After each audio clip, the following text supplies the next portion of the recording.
agree with you. I wouldn't make one change. Now, you could say that eventually they're going to have to change because just the way salaries, the books are now, salaries, and De'Aaron's $229 million max deal starts this summer. I don't think people understand how good the Spurs team was.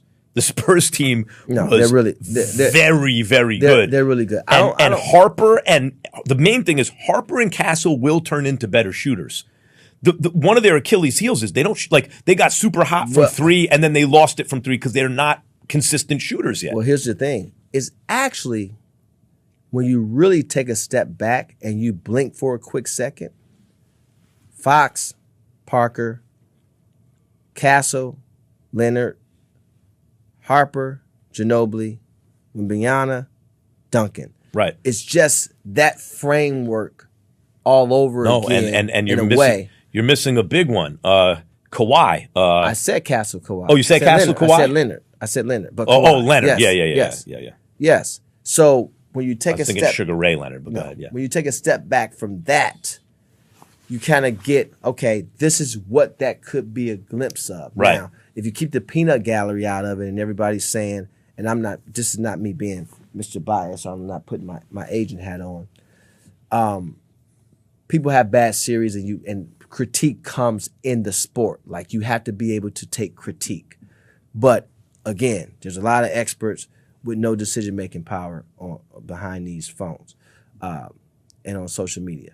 But with that being said, you're right. I'm not doing anything with that core group.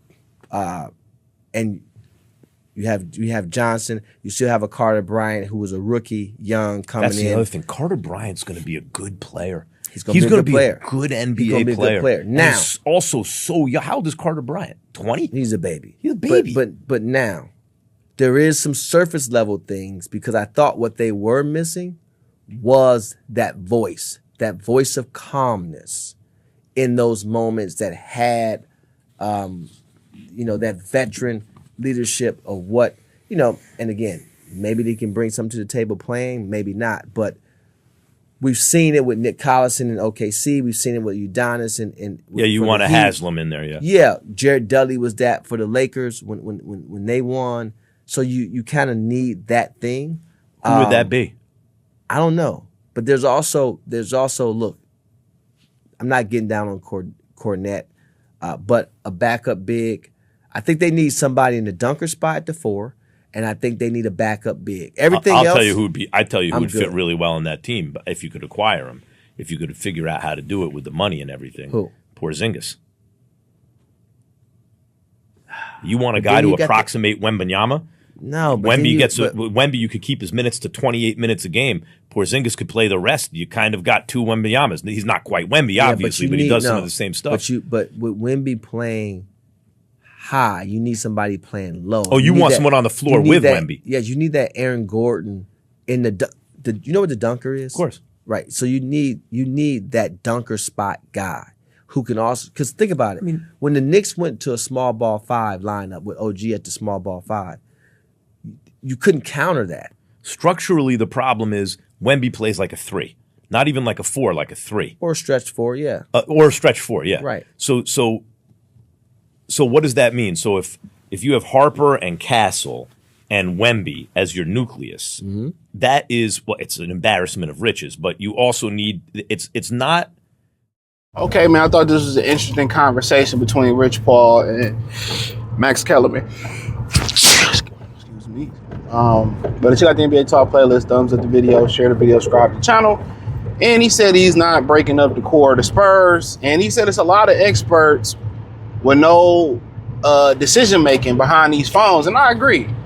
You know, it don't mean that you get rid of Fox or nothing like that. But, you know, like I said, I understand the people that say they need to get rid of Fox. But you can't take a moment of this moment. You know, people expecting the Spurs to make the jump without no resistance.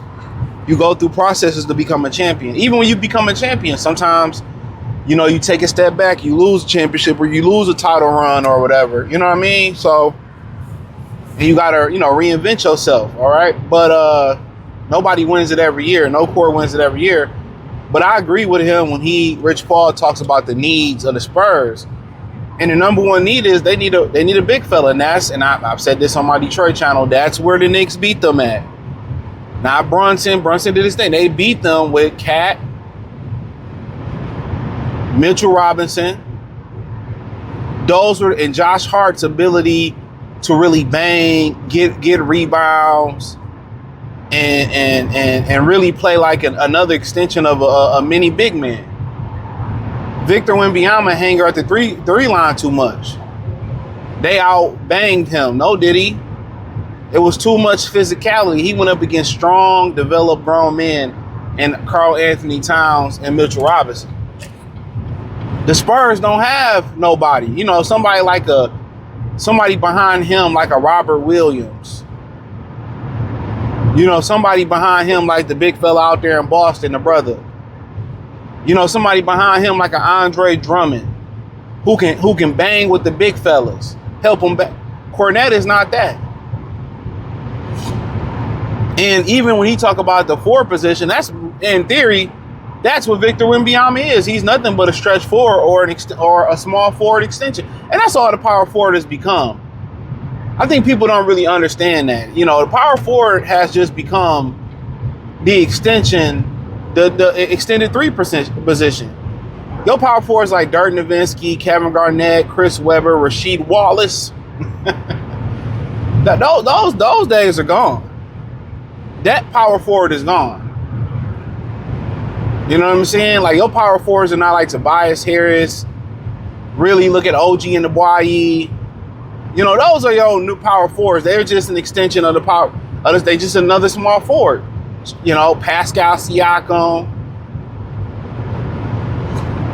You know, so yeah, I definitely, you know, that's just what it is. But yeah, they need another big fella down there. And in theory, if you're gonna keep starting Wemby and like Rich Paul said, you're gonna bring a big fella off the bench, fine. Then you need to find a power forward that can come in, and that's where you probably leverage Fox at. And hopefully you don't have to leverage guys like Carter Bryant, some of them young pieces. You know, somebody like an Aaron Gordon, you know, somebody like a Bobby Portis can come in and help him at that 4 spot, give him some leadership and some attitude. And he right. Sometimes as a core, y'all can learn together. Y'all can learn trial by fire. Or you can bring in guys, veteran guys that may not play, may have an influence, may can talk you through it, or get on the floor and give you some minutes like Bobby Portis and show y'all, you know, how to win, how do we conduct ourselves. Guys like David West, Bobby Portis, Jared Dudley, Vince Carter on the end of the bench. One of those guys. You know? So that's pretty much what you're looking for.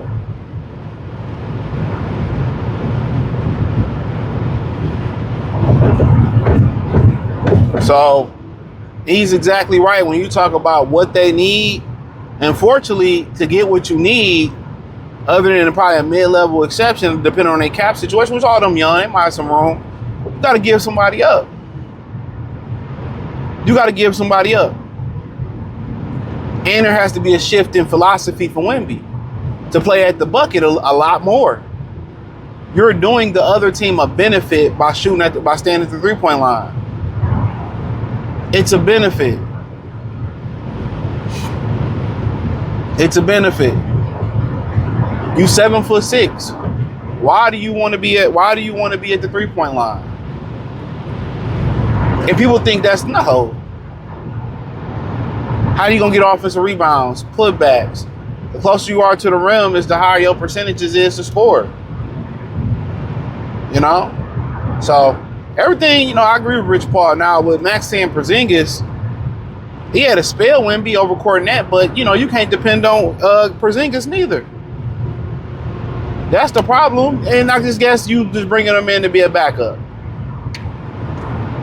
But in theory, what Rich Paul is saying is true. They need a banger, a Drummond, a Robert Williams, a Mitchell Robinson to Wemby's Karl Anthony Towns.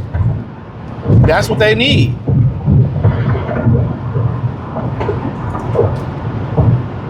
That's what they need. And they probably need a power forward.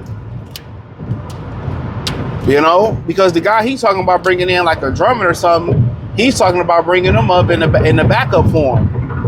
So you still gonna start Wemby. So hey, if you can get an Aaron Gordon, a Bobby Portis, or a veteran like that. If you can get that, that's what's up. That's the move. And if you got to give up De'Aaron Fox, I don't think nobody mad. But then again, like I said, and on my other videos I did on Detroit channel, they need a guy like Dennis Schroeder too. You know, Chris Paul could have helped them, but you know, the way Chris Paul do stuff is old school. It's a new era. You can't talk to other men like they used to talk to men 20, 30 years ago. You know what I'm saying? You can't talk to these kids like that. They get you traded. They'll team up on you. They'll alienate you. I was listening to, I think Rip Hamilton was telling the story. I think it was Rip. And he was saying that, he was telling the story about how, it's Tracy McGrady, excuse me, how he got to the Pistons and they made a decision that they wasn't going to show up to practice to show that they didn't like the head coach, John Cruster, at the time, right? And the young and the old, they made it, they were your word is bond, right?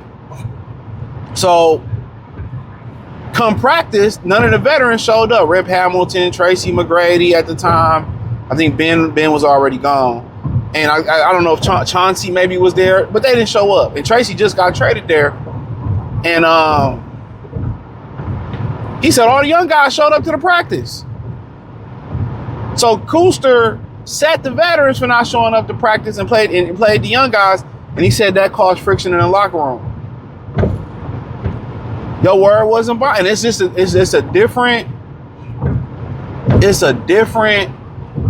that era marked the landmark era. And that's probably 10, 15 years ago. It's a different era, bro.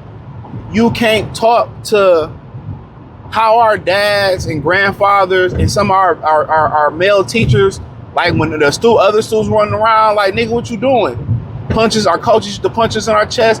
You better not tell your parents. If you did, they'll punch you in your chest, and your coaches still, like, that's how they talk to us. You don't got that no more.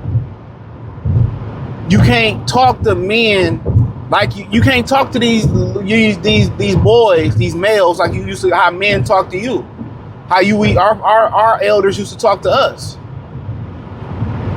These dudes are shut down, start crying. You know what I'm saying? Get you traded, file a complaint. So you got to understand, Chris Paul in that locker room, the way he talked, they taking it personal. But it's just for the betterment of the team. That's just how men talk to each other. You know, and it seems like if you ain't used to it, like when you were a kid, you would cry, you complain, you ask your mom, what is he tripping for? But it's just the maturation of being a man. That's all it is. And when you used to men talking to each other, and you learn, and let me say this, you get used to men talking to each other by, doing shit with your father, washing the car, changing the oil, fixing something on the house, doing the yard, cutting the yard, raking the leaves, going, fixing the house. You know what I'm saying? That's what you do. Give me the motherfucking monkey wrench. Damn, is you stupid? And if you ain't raised like that, and after the job is done, your father consoles you, get you something to eat, whatever. Y'all might be old enough to have a beer, at some point, notice it is what it is. Even when you go on construction sites like that, they talk to each other like that. It's nothing personal. It's just men talking to men. And they Chris Paul wouldn't have made those decisions that De'Aaron Fox made. I'll tell you that. They probably would have won their series with Chris Paul got, but just because they don't like the way he talk and deliver a message, they never look at the message. They look at everything but the message. How it's delivered, personal attacks about who delivered the message, instead of just listening to the message. And like I said before, it'd be hard for me to volunteer, teach, coach in this era. Because you got young boys, young males, who will never become full-blown men, even on this level, being able to shoot jump shots and make millions of dollars, but they not men. They don't know how to operate like men. They chatty-patty on podcasts, telling the team business, getting coaches fired instead of finding a solution, quitting, shutting down, refuse to go in the game, leaking shit to the media like A.J. Brown did. For the Eagles. It's hard. Because you can't, in 8 hours of the day or 2, 3 hours or 4 hours of practice, you can't undo the feminine traits or the bitch-made traits that these dudes got. But I just want to spit that message. Hit the link in the description and say find me everywhere. X, Facebook, Kick, Twitch, Instagram, Patreon. Appreciate the love, support. Peace.